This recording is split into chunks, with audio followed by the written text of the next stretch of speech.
Estamos aquí, ¿no?, con el escritor y el periodista David Jiménez, que trabajó para El Mundo como reportero de guerra, corresponsal y finalmente como su director. David Jiménez ha publicado en diferentes medios a lo largo de su vida, como en The Guardian o en The Sunday Times, ¿no es cierto, David? Y además ha colaborado con la CNN y la BBC, entre otros. Ha cubierto guerras y revoluciones y aparte también catástrofes naturales y entrevistado a grandes personalidades como el Dalai Lama. Y bueno, hoy está aquí para hablarnos de lo que es el periodismo democrático y la libertad de expresión, entre otras cosillas. Así que bueno, David, bienvenido, me alegra mucho poder entrevistarte. Y la primera preguntita que te quería hacer es que en tu libro, El director, El secretos e intrigas de la prensa narrados por el director del Mundo, escribes que cuando te hiciste director del Mundo, en el país se estaba organizando el mayor y más coordinado ataque contra la libertad de prensa desde el final de la dictadura del general Franco. ¿A qué te referías ahí?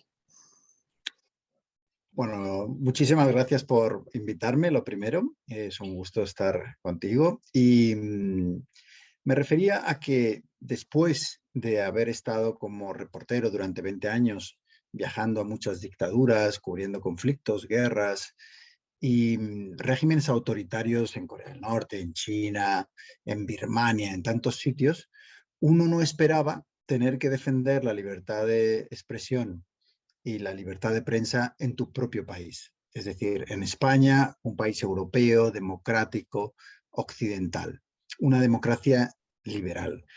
Y desgraciadamente, sobre todo en los últimos años, esto empieza a ser una norma. Es decir, que la libertad de prensa se ve amenazada no solo en dictaduras, sino también en democracias. Por supuesto, no podemos comparar la situación que sufren los periodistas en un lugar como Corea del Norte o como Birmania, donde cuando no los encarcelan los matan, o incluso en Rusia, ¿no?, donde lo estamos viendo con la guerra de Ucrania. Incluso mencionar la palabra guerra puede acabar con un periodista en la cárcel. Pero si bien nuestra situación no es tan dramática como la que viven en esos lugares, sí es cierto que tenemos desafíos y tenemos poderes del Estado, empresas importantes también de nuestro país e incluso directivos de medios que están atentando contra la libertad de prensa. Y eso es lo que yo me encontré cuando dejé de ser corresponsal y llegué al despacho de director del Mundo, ¿no?, donde, como cuento en el libro El director, viví todas esas presiones en primera persona y luego las conté en ese libro. Claro. Es que es impactante realmente que a día de hoy sigamos necesitando, ¿no?, que se recalque que esto existe, porque es cierto Sí, que... hay un deterioro muy grande, ¿no?, no solo de la libertad de prensa, sino de derechos fundamentales que en medio de la incertidumbre, la crisis, un desorden en el orden internacional muy importante, la emergencia de populismos y autoritarismos y partidos radicales en nuestras sociedades, pues esos ataques contra la prensa se han recrudecido y lo vemos a diario, bueno, en Estados Unidos, quién lo iba a pensar hace unos años, ¿no?, en países europeos cercanos y también, desgraciadamente, en España, donde, por fortuna, cuando enfadamos al poder, no nos matan, como ocurre, por ejemplo, en México, ¿no?, donde tenemos noticias constantes de periodistas que pierden la vida y son asesinados.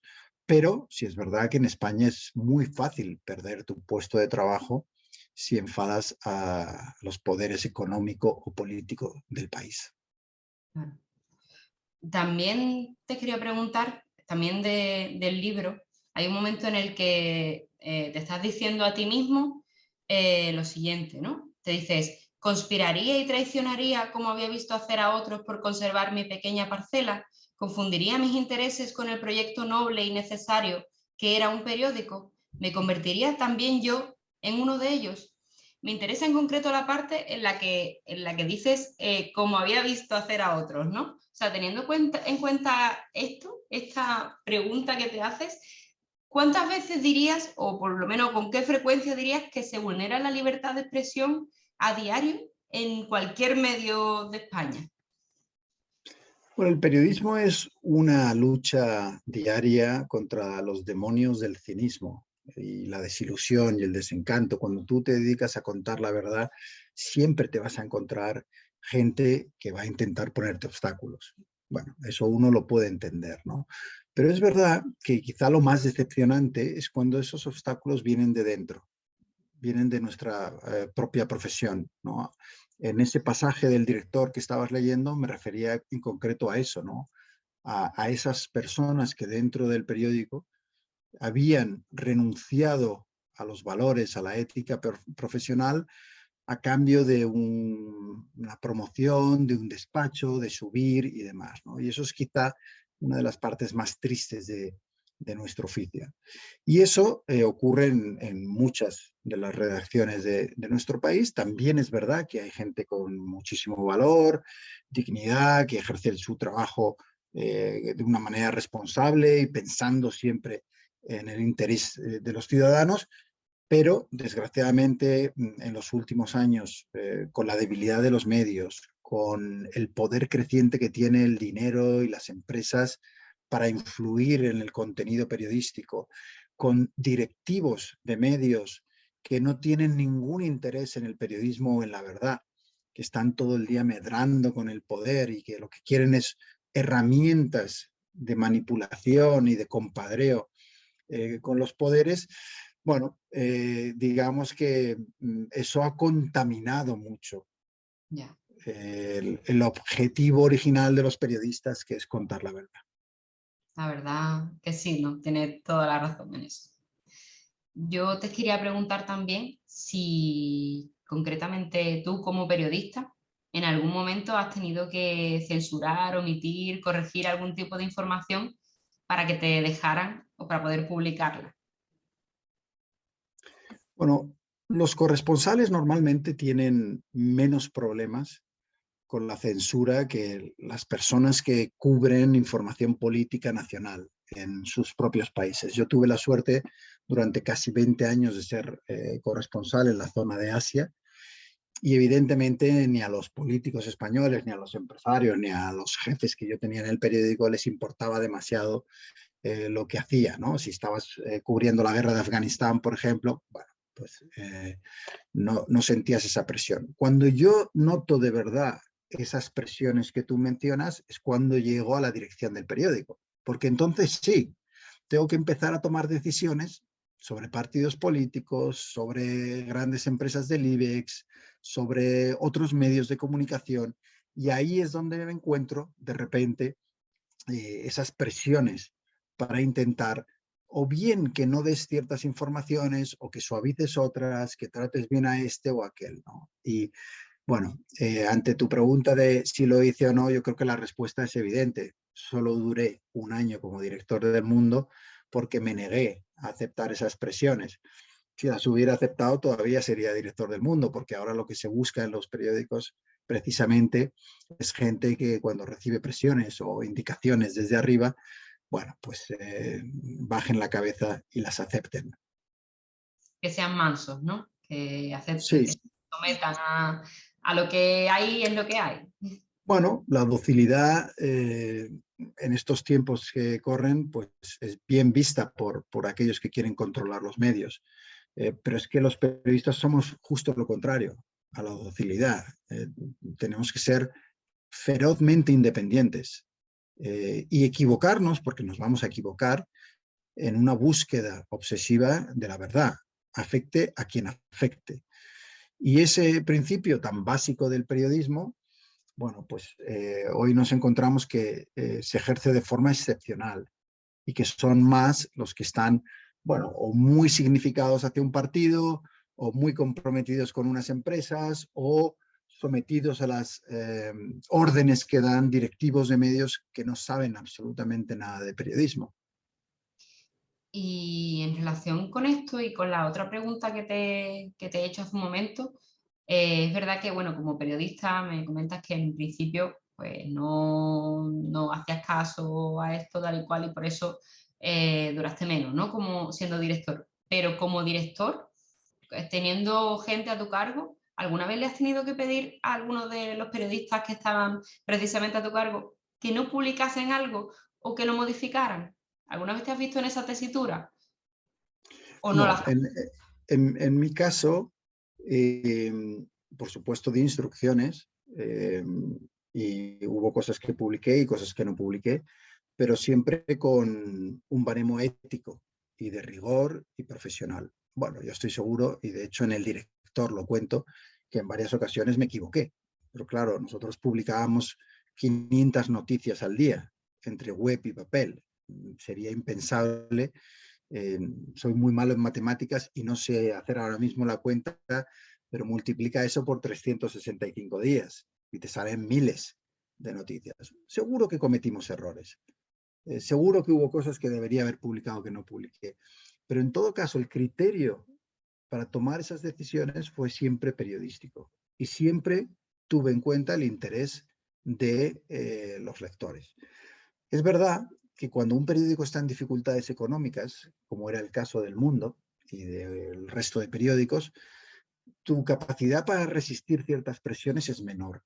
Es decir, cuando tú apenas tienes dinero para pagar los sueldos de tus empleados y te viene una gran empresa y amenaza con retirar la publicidad que tiene en el periódico si publicas una información, esos momentos que yo viví personalmente son muy difíciles porque tienes que poner en la balanza, por una parte, los puestos de trabajo de tus compañeros, el interés económico del periódico y, por otra parte, tu afán de hacer periodismo y de contar la verdad, ¿no? Bueno, yo tuve varias situaciones y encrucijadas en las que me vi con esa balanza y si me incliné por contar las cosas y apostar por la verdad es porque yo creo que a la larga eso es mucho mejor. Aceptar las presiones es una ventaja cortoplacista. Sí, a lo mejor salvas un match ball en ese momento, pero a la larga perjudica al diario, perjudica a la marca, el lector no es idiota, sabe que has cedido y tu marca se va diluyendo y poco a poco la confianza se va rompiendo, ¿no? Y sin confianza y sin credibilidad un medio de comunicación no tiene nada. Por eso es lo último en lo que se puede ceder. Claro. Y en esto que me comentabas también de la financiación, de que retiran la publicidad que tienen, tal y cual, ¿cómo afecta entonces esa financiación, ¿no? ¿Cómo afecta la financiación que obtienen los medios a la información que les permite publicar? ¿Es muy grande? O sea, ¿es muy grande el poder que Bueno, tiene? ahora mismo la influencia del dinero en los medios de comunicación es mucho más importante que la de los políticos. En un periodo de dificultades de los medios, la dependencia del dinero, por ejemplo, de las empresas del IBEX es muy importante. ¿Cómo funciona? En el director cuento lo que llamo los acuerdos, ¿no? Los acuerdos son estos tratos que existen entre las grandes empresas y los medios, por los cuales ellos ponen mucho más dinero del que corresponde por audiencia, en publicidad, en patrocinio, etcétera, y a cambio sus medios de comunicación no molestan ni a los presidentes de esas empresas ni publican cosas que sean demasiado comprometedoras con esas corporaciones. Es, digamos, un sistema de favores mutuos. Tú me das una cantidad de dinero y yo a cambio, bueno, pues soy un poco tus relaciones públicas encubierto. Desgraciadamente, ese sistema que yo me encontré cuando llegué a la dirección del Mundo en el año 2015, no solo sigue vigente hoy, sino que ha aumentado. Y la dependencia de los medios de comunicación en España, de los favores de instituciones, de partidos políticos y de grandes empresas, es tan alta que yo en cierto modo creo que los medios ahora son un poco como yonkis, dependen completamente del sistema de favores que son los acuerdos. Entonces, ahí hay como un intercambio de poderes, ¿no? Entre lo que es los medios, el poder político y, digamos, las empresas privadas y públicas y demás, ¿no? Eh, es cierto que me comentabas que al final quien lleva el mando son los que ponen el dinero, pero en general, ¿quién tiene las riendas? ¿El poder político, otros agentes externos o el periodismo? O sea, ¿hay en algún momento en el que Bueno, podamos tener esas riendas a mano? mi primera impresión cuando yo llegué a España, después de 2 décadas como reportero, yo tenía la idea de que había un poder económico, poder político y un poder mediático que eran, digamos, las 3 grandes patas del poder. Lo que me di cuenta es que esos 3 poderes en realidad son un solo poder y que trabajan en absoluta coordinación. Cuando se encuentran un enemigo o alguien que les molesta o que amenaza ese sistema, que está muy bien engrasado, van a por él los 3 poderes a la vez, el político, el económico y el mediático.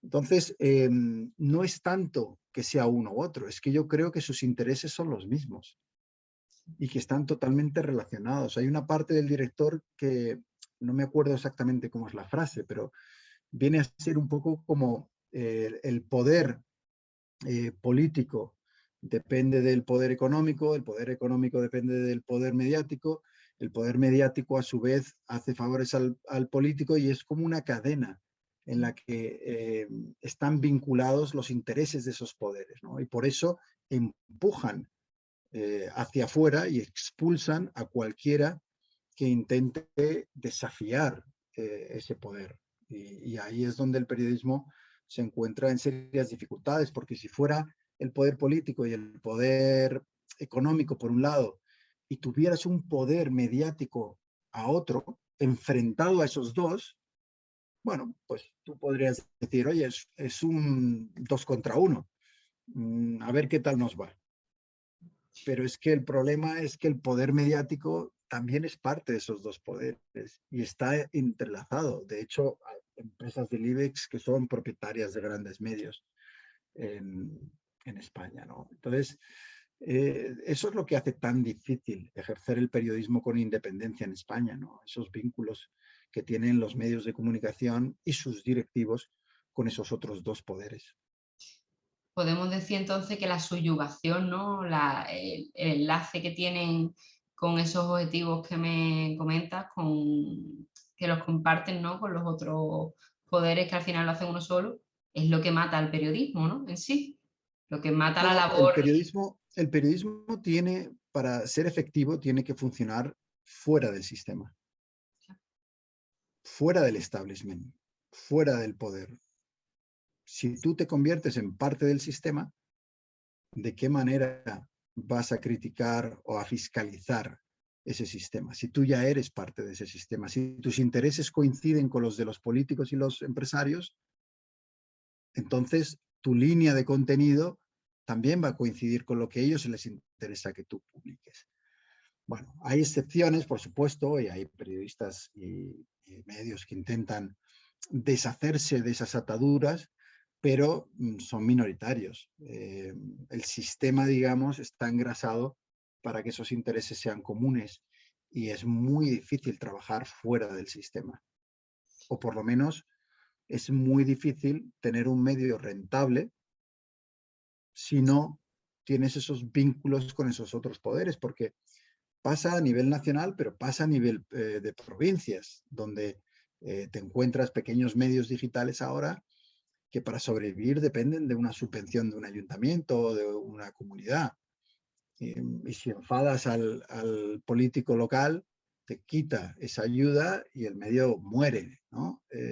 Y pasa lo mismo con caciques empresariales, ¿no? Yo me he encontrado en muchos sitios donde eh, el dominio es absoluto, ¿no? De esos 2 agentes, ¿no? Los políticos locales por un lado y luego los grandes empresarios, porque están subvencionando esas redacciones y tienen el botón para en el momento en el que ellos decidan cortar el grifo y ahogar económicamente a ese medio de comunicación.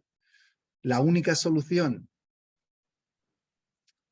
para cortar esa dependencia estaría en que fueran los lectores, los oyentes y los espectadores los que pagaran ese dinero mediante un modelo de suscripciones, que es lo que ahora se está intentando, desgraciadamente, con lentitud. Pero bueno, creo que es la única salida para que dejemos de depender de los poderes y del establishment y podamos ejercer el periodismo pensando solo en nuestras audiencias. ¿Crees que de esa forma que me comentas podríamos tener un periodismo 100% independiente en algún momento? O sea, ¿es Bueno, posible? el 100% de independencia depende mucho de la honestidad del periodista. Siempre va a haber periodistas que no quieran ser independientes. Bueno, pero sí es verdad que para que el periodismo sea independiente, tiene que ser económicamente viable y tiene que ser rentable lejos de los favores al poder político y económico. La única vía que a mí se me ocurre es la que han explorado los grandes medios internacionales a los cuales les va bien. El New York Times tiene más de 9 millones de suscriptores digitales. Claro, cuando tú tienes ese músculo, a ti te puede venir mañana Google o una gran empresa estadounidense o Walmart y te puede decir, oye, no quiero que publiques esa información que me afecta. Y el director del New York Times se puede echar a reír porque dice, pero a mí qué más me da lo que tú pienses. Llévate la publicidad, no pongas un anuncio en mi periódico si no quieres. Si yo tengo a 9 millones de personas pagando todos los meses por el periodismo que yo hago, yo me debo a esos lectores. Y les voy a dar el periodismo independiente, riguroso y de servicio público que ellos están exigiendo y por el que están pagando. Porque si no lo hago, van a dejar de pagar. Entonces, en España tenemos un problema, pues que es verdad que no existe la cultura del pago por información que existe en otros lugares, ¿no? Hay medios que están empezando a desarrollar esos modelos, que tienen seguidores y que, bueno, intentan desarrollar ese modelo. Yo creo que se va a ver en los próximos años si lo consiguen. Claro. Bueno, ahora también se está llevando mucho el tema de pagar por las cosas bajo demanda para que te lo den. Así que a Sí, ver si pero la gente está más dispuesta a pagar por Netflix que ya, por información. Eh, y yo creo que en la cultura española, tradicionalmente, no hay una valoración de la información como hay en otros lugares, ¿no? Se considera, bueno, esto tiene que ser gratis, ¿no? De alguna manera. Y hacer buen periodismo es muy caro. Tienes que enviar a periodistas, tienen que dedicarle tiempo a sus historias, hay que investigar. Todo eso cuesta dinero. Y si queremos un periodismo de calidad, pues lo tenemos que pagar. Eh, y está muy bien que uno se suscriba a Netflix, pero yo creo que todo el mundo, cada ciudadano que se lo pueda permitir, debería tener al menos la suscripción a un medio de comunicación. vale. No, sí, es cierto, es cierto. No le damos tanta importancia a la información como al entretenimiento, que es lo que nos tiene un poquillo... Bueno, y por eso la información ha terminado convirtiéndose en entretenimiento, Sí, también es verdad.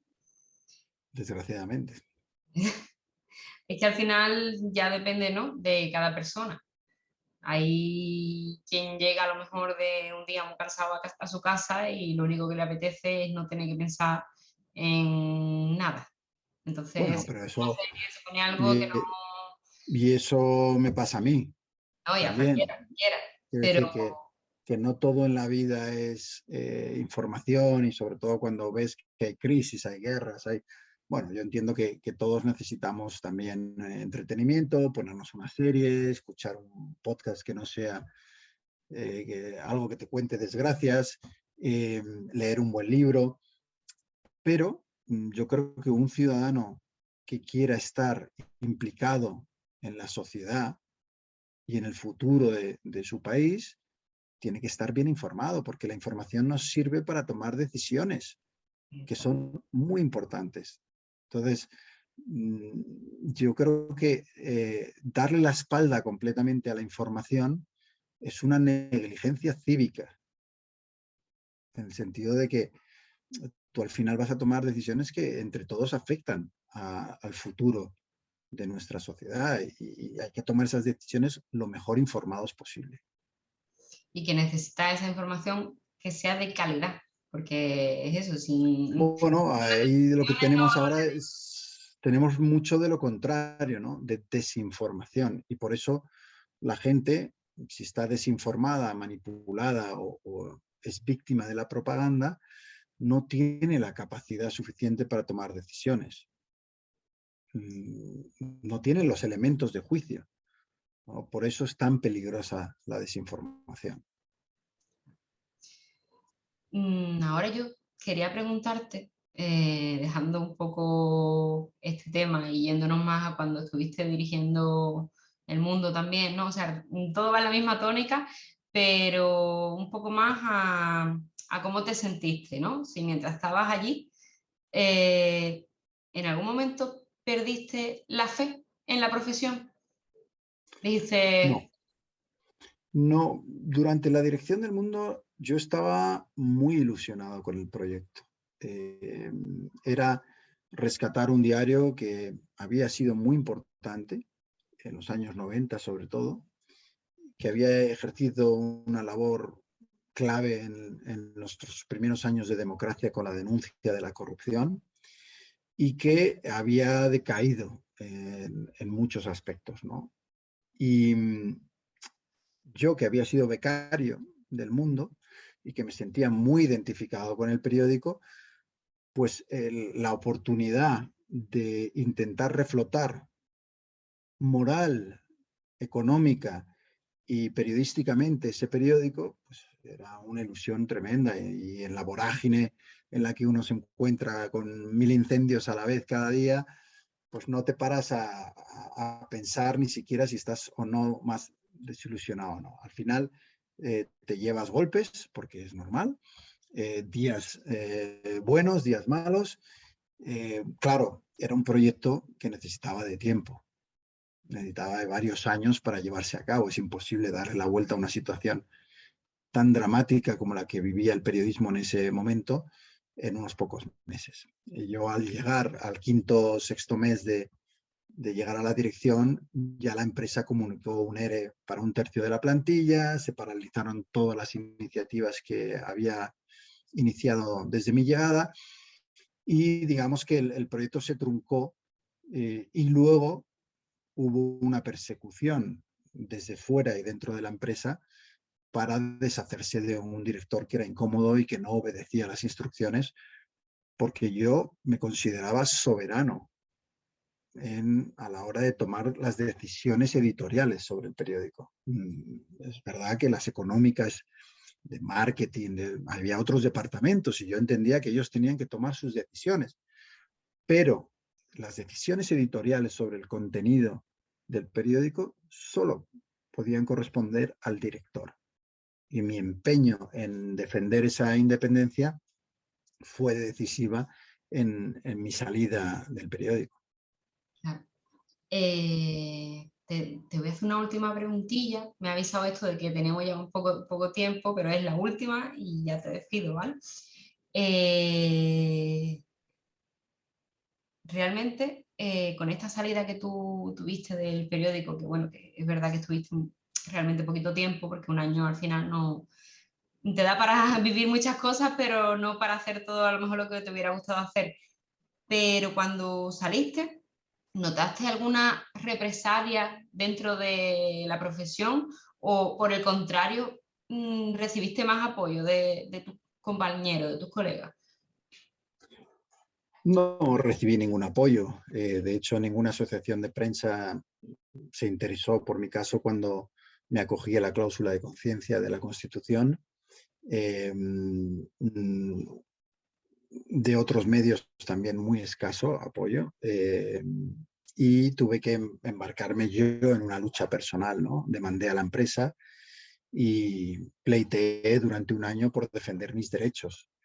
Bueno, eso salió bien al final y gracias a eso pude escribir el director y contar la verdad de lo que sucedió ese año. Pero uno de los grandes problemas para mí del periodismo es que, aunque necesita urgentemente una renovación y una regeneración, la gente que copa los puestos de decisión, digamos el establishment periodístico, que también lo podríamos llamar casta, no tiene ningún interés en cambiar las cosas. ¿Por qué? Pues porque le va muy bien. ¿Por qué va a querer cambiar las cosas a alguien que está en una redacción de un diario nacional ganando 130.000, 150.000 euros?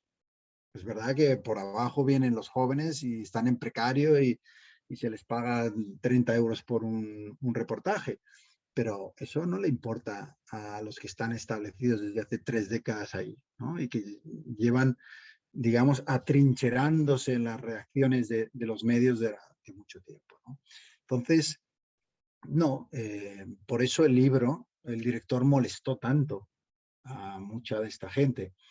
Sin embargo, fue acogido con una ilusión enorme y entusiasmo por parte de los periodistas más jóvenes, por los estudiantes, por la gente que no estaba en el sistema mediático y quería cambiarlo y quería una oportunidad. Y yo lo escribí para ellos, ¿no? El libro está dedicado a los futuros periodistas. Yo sabía que se iban a enfadar todos los del establishment periodístico, eh, y habría sido una decepción que no se hubieran enfadado, porque si un libro que denuncia muchas de sus prácticas no enfada, pues es que no ha hecho su trabajo, ¿no? Al final, los periodistas no tenemos que tener miedo a enfadar, tenemos que intentar contar la verdad de la manera más honesta posible, y si eso nos trae algún que otro enemigo, bueno, pues va con el sueldo, y si no estás dispuesto a asumir ese coste, pues monta una pastelería, ¿no? Donde todo el mundo sale contento después de llevarse sus pasteles y no algo relacionado con el periodismo que muchas veces incomoda a la gente.